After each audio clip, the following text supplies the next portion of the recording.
right, me. It is still late June, and I've just finished reading John Green's Paper Towns. Um, I don't remember exactly when this was initially published. Um, 2008. So I was effectively 7 years old when this was published.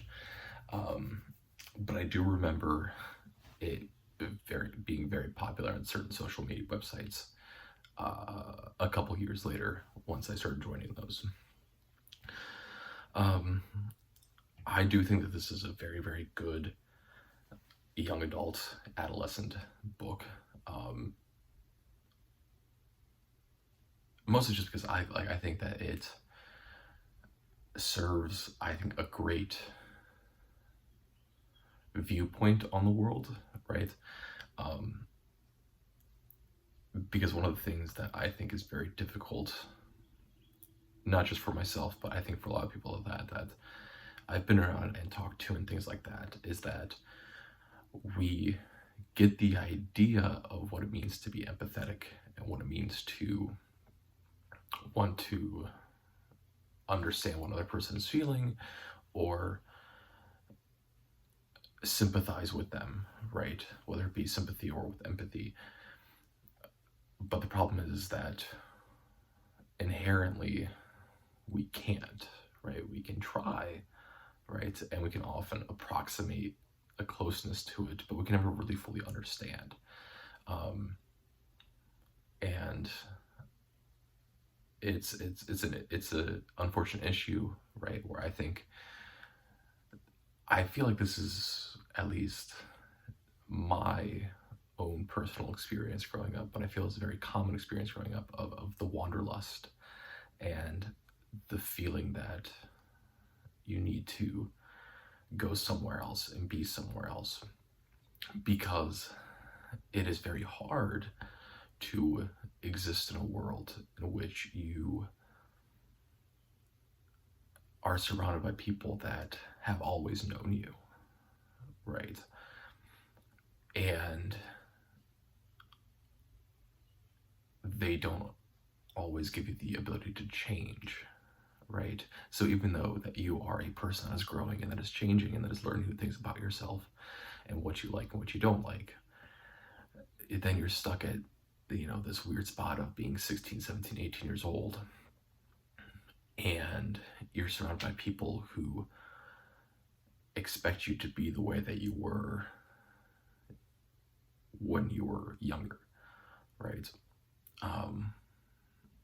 And as Margot more or less describes, it becomes this very paper feeling, right, of being a two-dimensional person, right? It is the more basic form of the idea that, like, when you're around certain friends, you act this way, and when you're around certain other people, you're this way, right? It's the most base form of code switching. And it's because that you expect, or you feel that you are expected to act in a very specific way around certain people. And, when you're 16, 17, 18, those societal expectations from a peer group or from family or things like that force you to feel in a very different way. And some people react very well to it and some people don't, right? And certainly, our characters go to the very extreme on this, right? But it's also not something that I feel is very out of place, right? So yeah. This is the second book this year that makes very heavy reference to Walt Whitman's Leaves of Grass. So I think I might have to go pick that. I'll have to go reread that eventually, just because clearly I missed something on the first reading, the first time going through it. But yeah, I think the book is also very interesting because it's written at a time and the plot focuses on something that I would argue no longer exists, right? And it's unfortunately comes down to the way that technology has progressed in the past, decade and a half since this was written, 15 years ago. And it's because it revolves around physical media that was something that was already being outdated, but now also using physical media as a copyright trap, right? And so you have these fictitious areas that are the paper towns, that are used as copyright traps.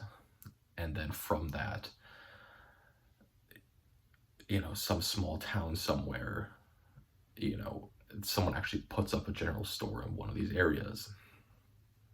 And so it's just a fascinating thing, because it's something that I don't think could ever, I would find it very hard to envision something like this being used as a plot point for being something being written today, because of the ubiquity of the same 2 or 3 map platforms, and no longer using that physical media, right? The ubiquity of a Google Maps or an Apple Maps or something like that, with satellites and with all of this that's constantly watching and looking at things, right? It will be so hard to do this 15 years later, which I think is really, really interesting, because I do love my physical media, right? Even though I put this onto a cloud platform and I'm online, physical media is something that's I love greatly, and I wish there was more of it, and more of an easier way to access those things, right? But yeah.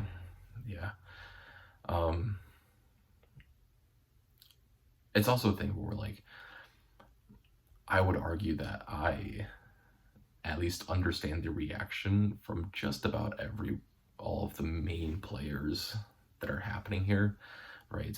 Certainly, I don't think the parents, I think, are very, not necessarily the most realistic depictions. The younger sister of Margot is certainly not, but the main characters that I would consider would be the ones that go on the road trip up to see Margot before she leaves Agloe. And really, I think it's a very, I could absolutely see this interaction happening, right? Because it's a girl in Margot who has done everything in her power to leave everything behind and not necessarily disappear, but become a new person, right? And allow herself to live the way that she would like to live, rather than have to fulfill all these expectations that either her family has of her or her friends have of her, right? It speaks very much to me. There was a picture that, or a video that blew up probably about 2 years ago, in which there was this girl from a Texas high school, and it's her senior year, and she's a cheerleader. She's, I would say, a very, in a sense, a very stereotypical high level high school student, right? Where she's on the track to college, she's a cheerleader, she's a conventionally attractive 18-year-old, and then we cut to a video of her in her first year of college, and she has gone full into the alternative. She has shaved most of her head, she has dyed most of her hair, she has a lot of piercings, she right? And it's the immediate reaction for a lot of people was, well, this is what college does to you, right? At least from the people around me, living in a fairly conservative and being surrounded by fairly conservative people, right? But my reaction to that is, well, that's the person that's really always been there. It's just that they felt like they couldn't, right? That they couldn't express themselves in that way because of the expectations that were put on them. And I feel that Margot in this case is very much the same, right? Of where she does what she does, not because it's this, great big beautiful plan or whatever, right? But rather it's because it's the only way for her to feel like she's not attached to what she was before, right?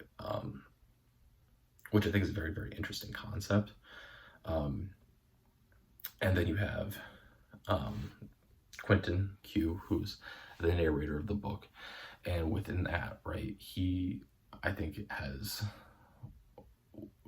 probably the most main character response, but also I think is very, very natural response, right? Where like he has become so obsessed with this in reference to Moby Dick and the White Whale, of where he, right, this has become what he is focused on, right? He's ending his senior year, all of his friends are doing stuff, and he has foregone so much of these things because he needs to find Margot, right? He needs to have some sort of closure to all of this, because if he's the last one that has spent a night with her doing all these crazy things and for once in his life not playing by the rules necessarily, right?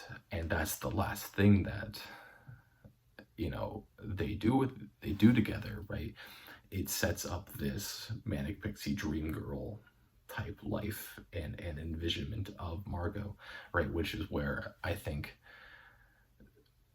the general consensus is on placing on who Margot is and whatnot, right? And that's up, not out of the blue, right? John Green has tended to do this with some other writings, in which his main female protagonist kind of fits into this mold. So that's not like out of the ordinary. And then you have really the three other characters, in Lacey, Ben, and what's the other one's name? I don't remember the other boy's name, unfortunately. I'm terrible at this. But there's Radar. That's what it is. So within that, right, like with those three, their main focus isn't necessarily the finding the Margot part. It is the fact that they're going to help their friend Quentin do this. Finding Margot is a secondary benefit to all of this. And then they show up and they're immediately taken aback by the way that they are treated by Margot, right? Which is totally fair, right? That's the way that a normal person would react, right? Just after having,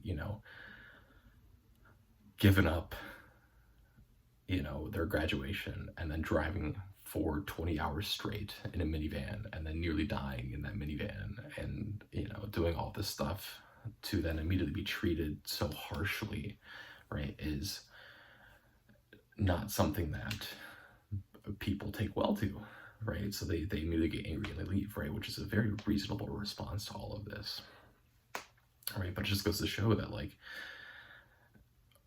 going back to the whole overarching thing with the Walt Whitman and Leaves of Grass, and then with all the strings being broken and things like that, right? It's a story based around the idea that, like, we all can experience the same things and have access to the same experiences, but the way that we internalize them is incredibly, incredibly different, right? Whether or not we want them to be.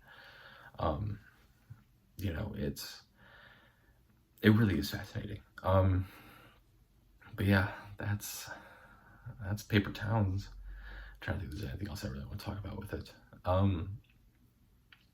The way it's written is really interesting, in terms of the way it's structured, because we have the first part, which is the finding of Robert Joyner's body, which Quentin and Margot do, and it's kind of becomes this downfall, right? Because they see this thing together, and their reactions to it are incredibly different, right? Because Quentin has two parents that are both therapists, and so he immediately gets therapy, and he's immediately like becomes adjusted to it, and he doesn't think about it all that much.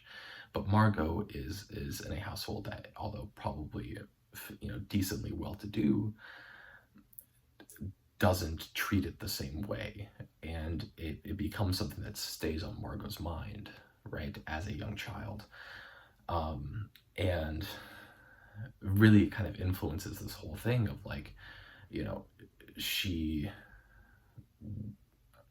feels the need to do a lot of things, right, and create these stories and live life in a way that is composed of nows, as I think she puts it, right?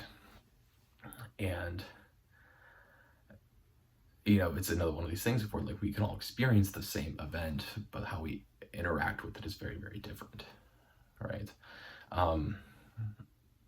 And then so we get a description of that, and then the rest of part one is describing this whole event the night before Margot disappears, in which it's this huge thing of going and pulling all of these revenge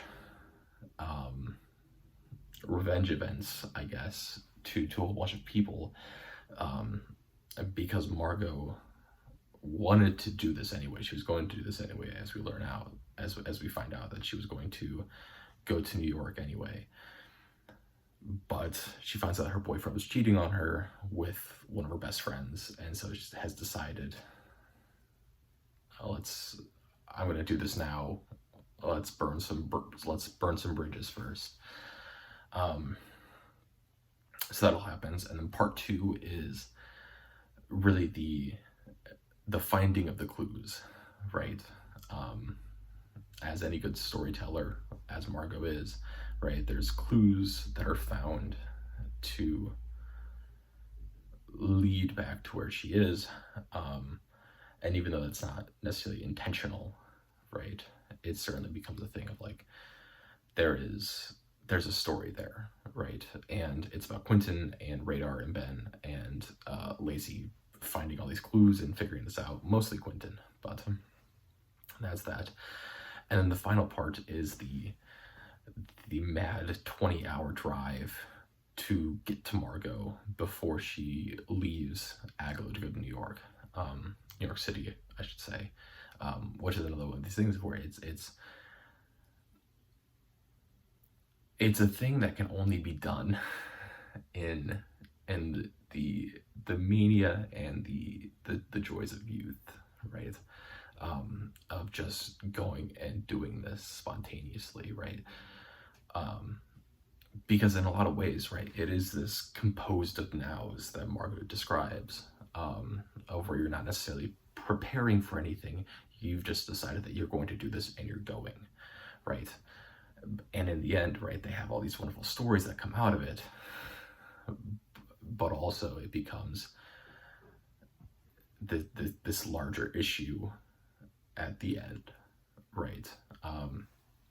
Of where, now everyone's reactions to having driven for 20 hours and only slept for 3 of those for the most part, it really, really defines a lot of things, right?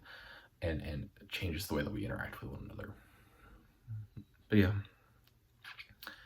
I think that is everything I have to say about John Green's Paper Towns.